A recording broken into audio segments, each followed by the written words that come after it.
Do you have a Buick Lucerne or a Cadillac DTS that will not start or stalls going down the road? It could be the rear fuse box. It's located under the rear seat. It melts, causes problems, no start, stalls, and it's a major headache.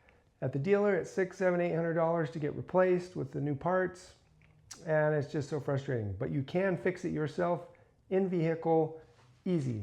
This kit, it comes with everything you need to do that. Comes with the low profile fuel pump relay that you will need.